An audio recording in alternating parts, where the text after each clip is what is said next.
Barnaby Rudge, A Tale of the Riots of '80, by Charles Dickens. Chapter 77. The time wore on.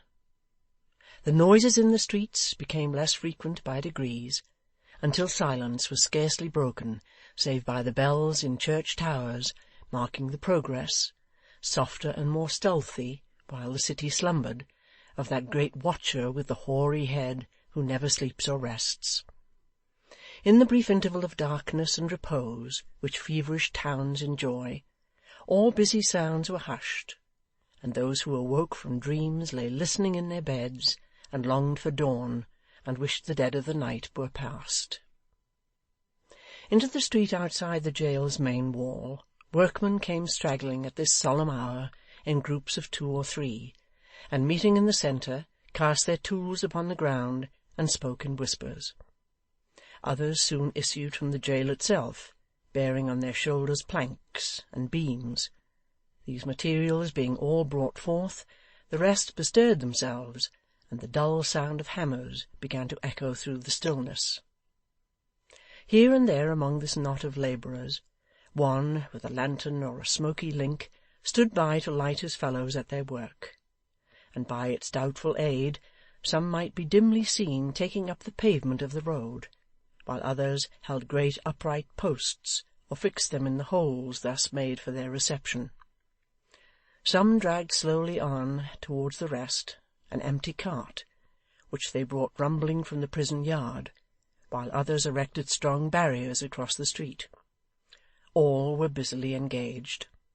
Their dusky figures, moving to and fro at that unusual hour, so active and so silent, might have been taken for those of shadowy creatures toiling at midnight on some ghostly, unsubstantial work, which, like themselves, would vanish with the first gleam of day, and leave but morning mist and vapour. While it was yet dark, a few lookers-on collected, who had plainly come there for the purpose, and intended to remain. Even those who had to pass the spot on their way to some other place lingered, and lingered yet, as though the attraction of that were irresistible.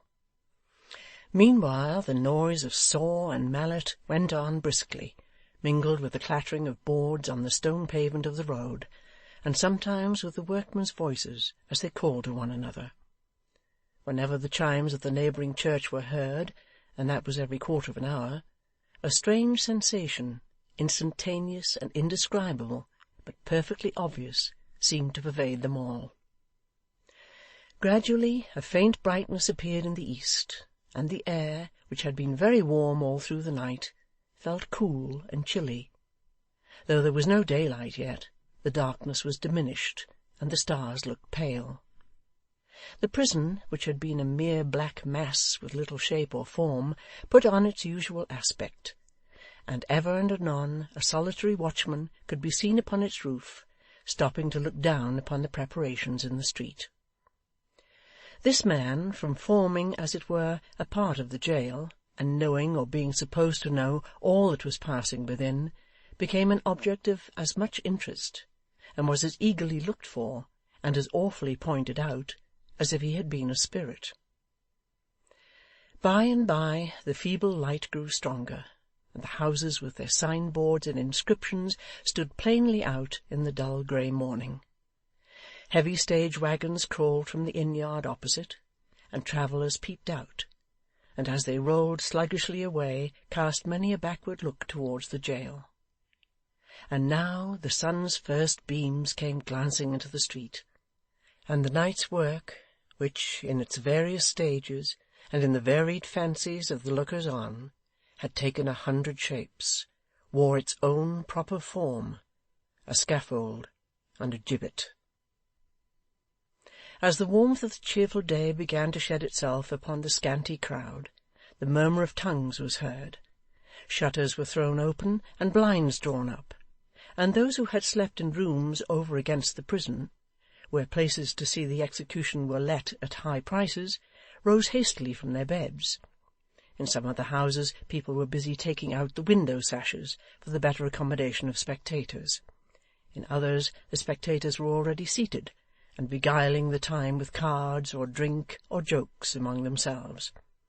Some had purchased seats upon the housetops, and were already crawling to their stations from parapet and garret window.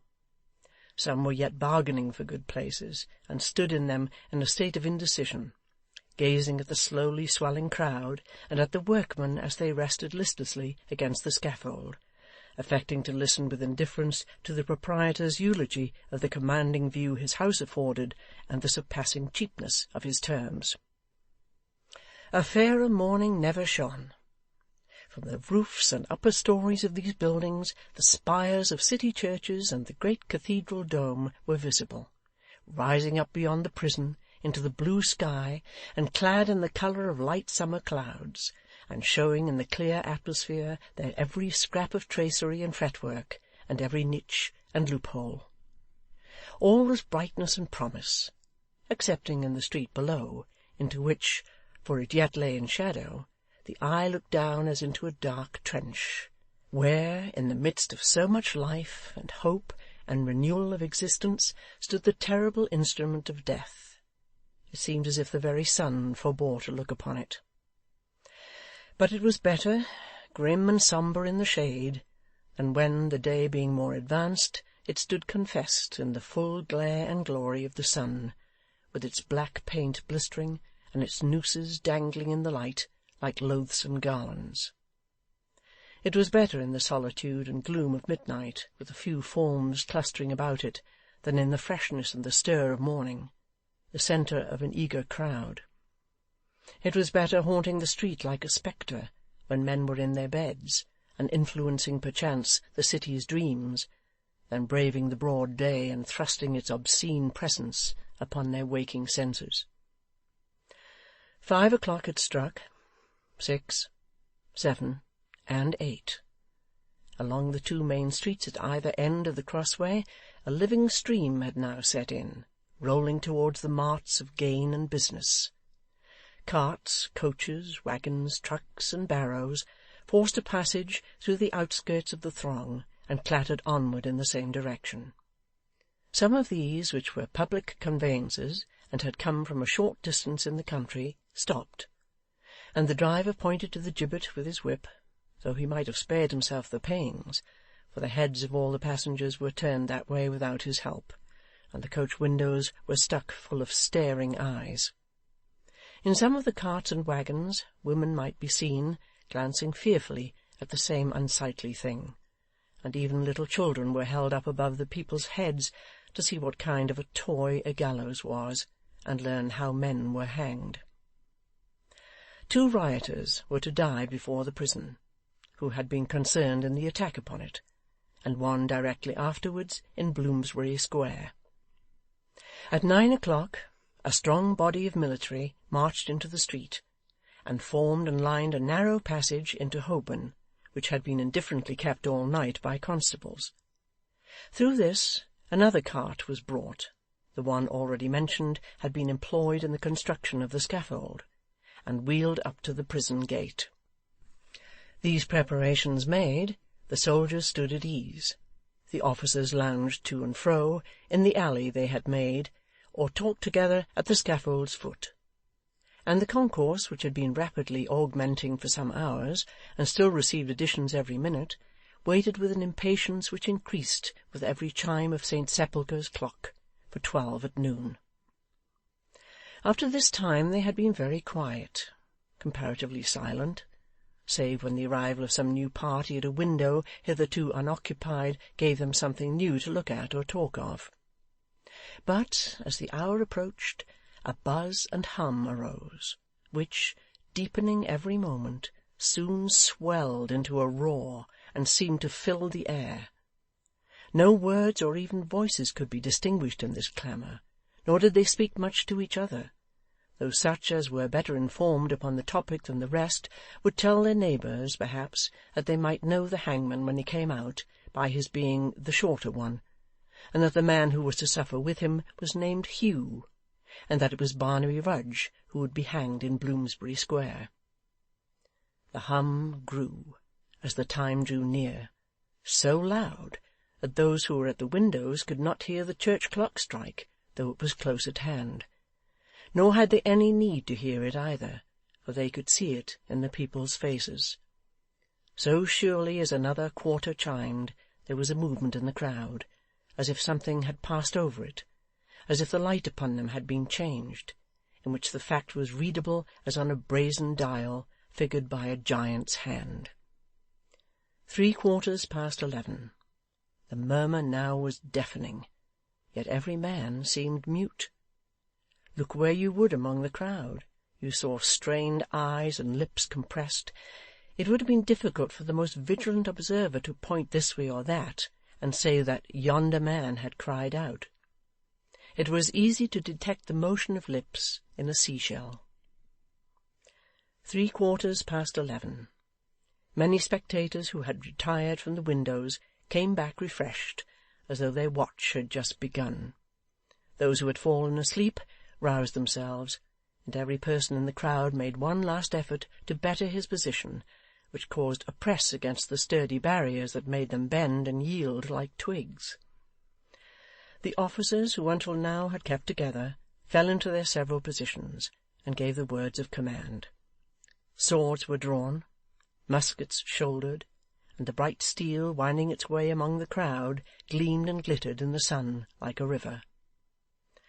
Along this shining path 2 men came hurrying on, leading a horse, which was speedily harnessed to the cart at the prison door. Then a profound silence replaced the tumult that had so long been gathering, and a breathless pause ensued. Every window was now choked up with heads. The housetops teemed with people, clinging to chimneys, peering over gable ends, and holding on where the sudden loosening of any brick or stone would dash them down into the street. The church tower, the church roof, the church yard, the prison leads, the very waterspouts and lampposts, every inch of room, swarmed with human life. At the first stroke of 12 the prison bell began to toll. Then the roar, mingled now with cries of "Hats off!" and "Poor fellows!" and from some specks in the great concourse, with a shriek or groan, burst forth again. It was terrible to see. If any one in that distraction of excitement could have seen, the world of eager eyes all strained upon the scaffold and the beam. The hollow murmuring was heard within the jail as plainly as without. The 3 were brought forth into the yard together as it resounded through the air. They knew its import well. "Do you hear?" cried Hugh, undaunted by the sound. "They expect us. I heard 'em gathering when I woke in the night, and turned over on t'other side and fell asleep again. We shall see how they welcome the hangman, now that it comes home to him."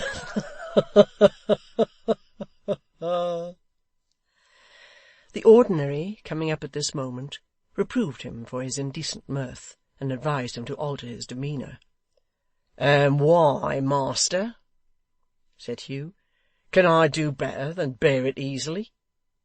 "You bear it easily enough. Oh, never tell me," he cried, as the other would have spoken. "For all your sad look and your solemn air, you think little enough of it. They say you're the best maker of lobster salads in London. I've heard that, you see, before now. Is it a good one this morning? Is your hand in? How does the breakfast look? I hope there's enough and to spare for all this hungry company that'll sit down to it when the sight's over." "I fear," observed the clergyman, shaking his head, "that you are incorrigible." "You're right, I am," returned Hugh sternly. "Be no hypocrite, master. You make a merry making of this every month. Let me be merry too. If you want a frightened fellow, there's one that'll suit you. Try your hand upon him."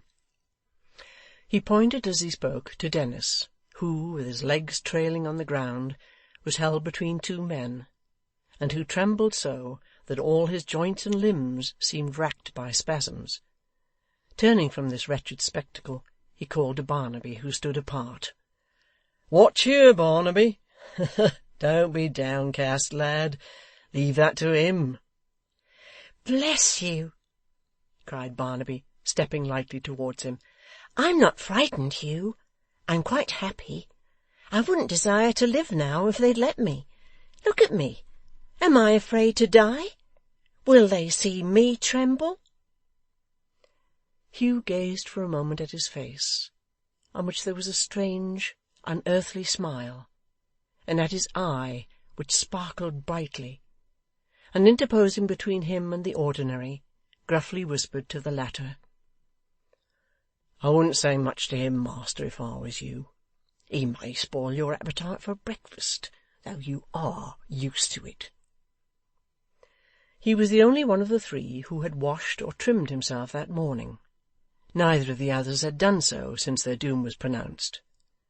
He still wore the broken peacock's feathers in his hat, and all his usual scraps of finery were carefully disposed about his person. His kindling eye, his firm step, his proud and resolute bearing, might have graced some lofty act of heroism, some voluntary sacrifice, born of a noble cause and pure enthusiasm, rather than that felon's death. But all these things increased his guilt. They were mere assumptions. The law had declared it so, and so it must be. The good minister had been greatly shocked, not a quarter of an hour before, at his parting with Grip. For one in his condition to fondle a bird! The yard was filled with people, bluff civic functionaries, officers of justice, soldiers, the curious in such matters, and guests who had been bidden as to a wedding. Hugh looked about him, nodded gloomily to some person in authority, who indicated with his hand in what direction he was to proceed, and clapping Barnaby on the shoulder, passed out with the gait of a lion. They entered a large room, so near to the scaffold that the voices of those who stood about it could be plainly heard, some beseeching the javelin men to take them out of the crowd, others crying to those behind to stand back, for they were pressed to death and suffocating for want of air.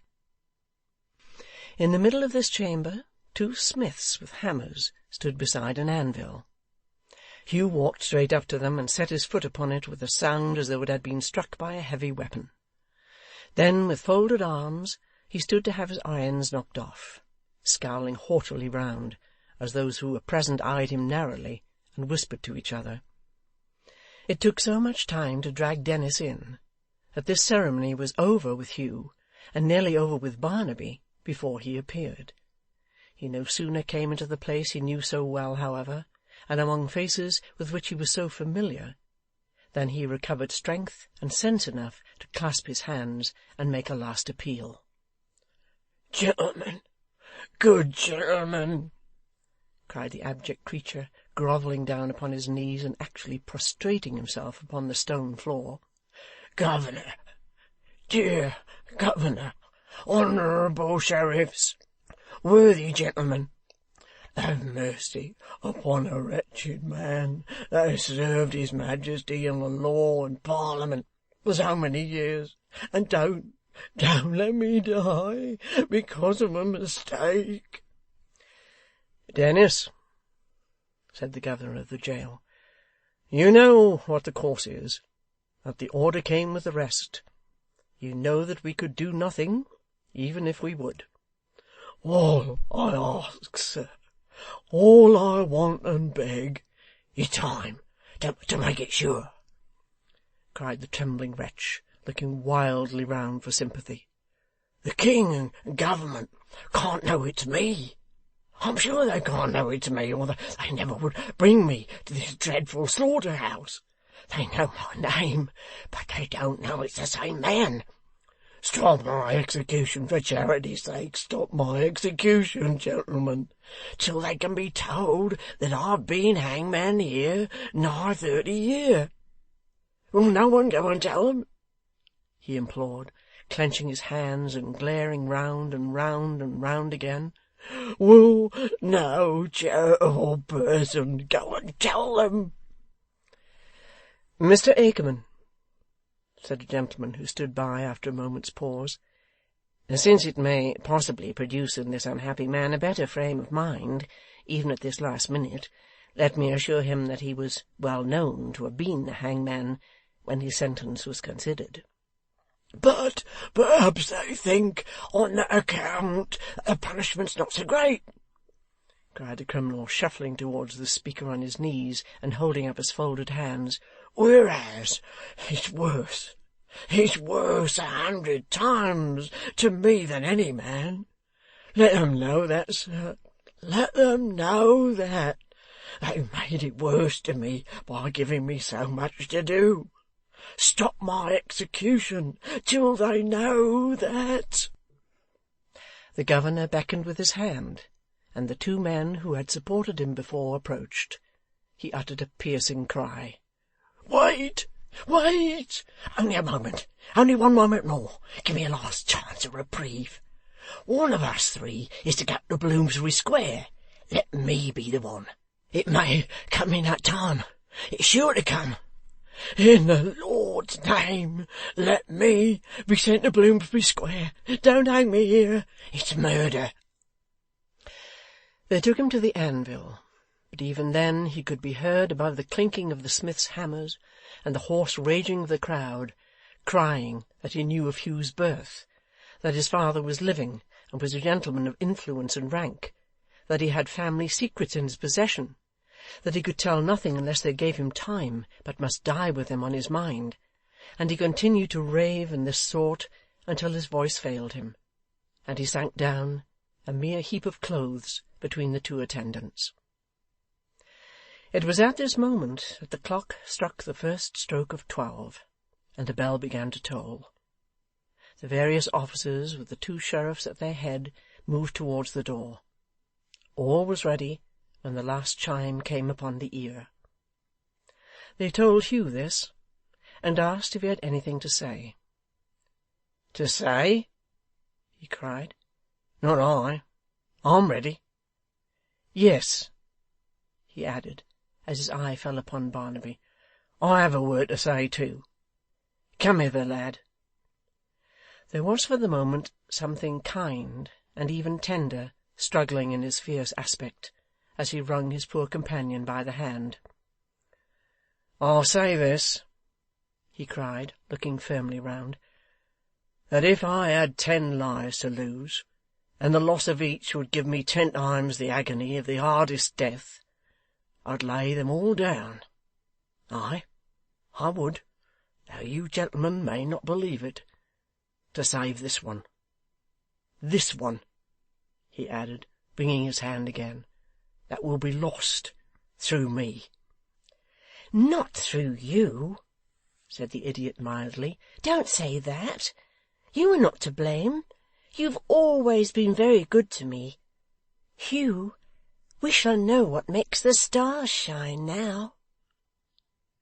'I took him from her in a reckless mood, and didn't think what harm would come of it,' said Hugh, laying his hand upon his head, and speaking in a lower voice.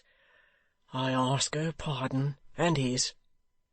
Look here,' he added roughly in his former tone, 'you see this lad?' They murmured yes, and seemed to wonder why he asked. 'That gentleman yonder,' pointing to the clergyman, 'has often in the last few days spoken to me of faith and strong belief. You see what I am, more brute than man, as I have been often told, but I had faith enough to believe, and did believe as strongly as any of you gentlemen can believe anything, that this one life would be spared. See what he is. Look at him.' Barnaby had moved towards the door, and stood beckoning him to follow.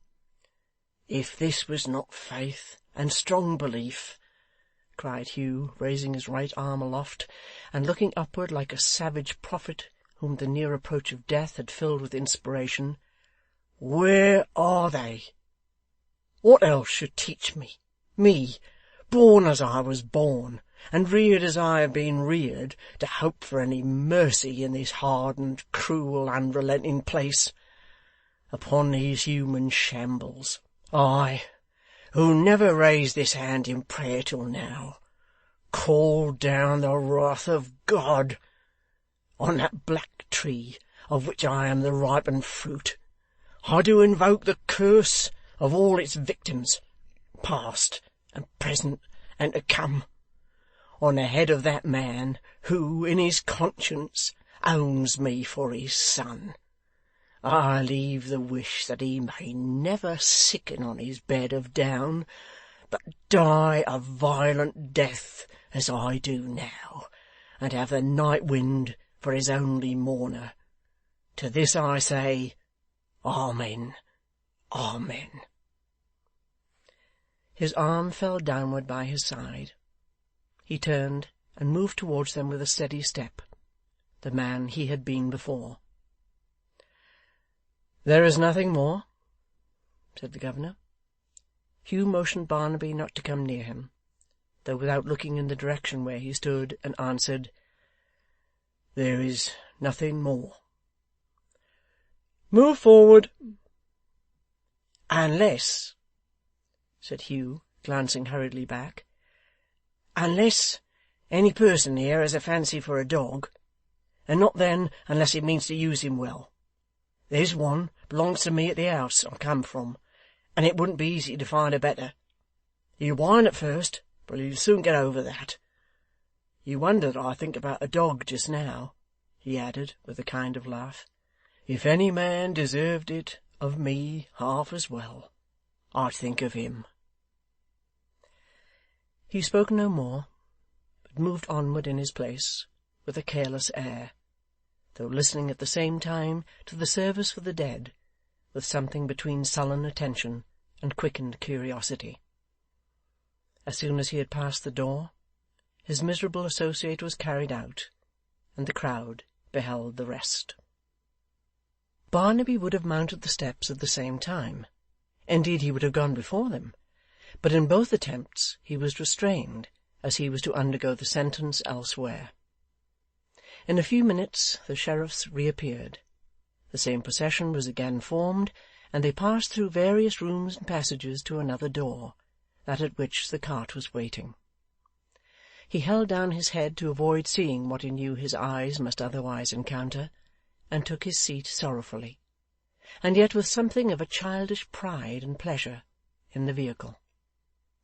The officers fell into their places at the sides, in front and in the rear. The sheriff's carriages rolled on. A guard of soldiers surrounded the whole, and they moved slowly forward through the throng and pressure toward Lord Mansfield's ruined house. It was a sad sight. All the show and strength and glitter assembled round one helpless creature, and sadder yet to note, as he rode along, how his wandering thoughts found strange encouragement in the crowded windows and the concourse in the streets, and how, even then, he felt the influence of the bright sky, and looked up, smiling, into its deep unfathomable blue. But there had been many such sights since the riots were over, some so moving in their nature, and so repulsive too, that they were far more calculated to awaken pity for the sufferers than respect for that law, whose strong arm seemed in more than one case to be as wantonly stretched forth now that all was safe, as it had been basely paralysed in time of danger. Two cripples, both mere boys, one with a leg of wood, one who dragged his twisted limbs along by the help of a crutch, were hanged in this same Bloomsbury Square.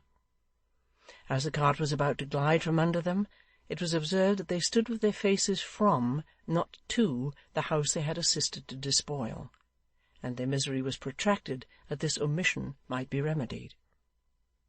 Another boy was hanged in Bow Street, other young lads in various quarters of the town. 4 wretched women, too, were put to death. In a word, those who suffered as rioters were, for the most part, the weakest, meanest, and most miserable among them. It was a most exquisite satire upon the false religious cry which had led to so much misery, that some of these people owned themselves to be Catholics, and begged to be attended by their own priests. One young man was hanged in Bishopsgate Street, whose aged grey-headed father waited for him at the gallows, kissed him at its foot when he arrived, and sat there on the ground till they took him down. They would have given him the body of his child, but he had no hearse, no coffin, nothing to remove it in, being too poor, and walked meekly away beside the cart that took it back to prison, trying as he went to touch its lifeless hand. But the crowd had forgotten these matters, or cared little about them, if they lived in their memory; and while one great multitude fought and hustled to get near the gibbet before Newgate for a parting look, another followed in the train of poor lost Barnaby, to swell the throng that waited for him on the spot. Chapter 77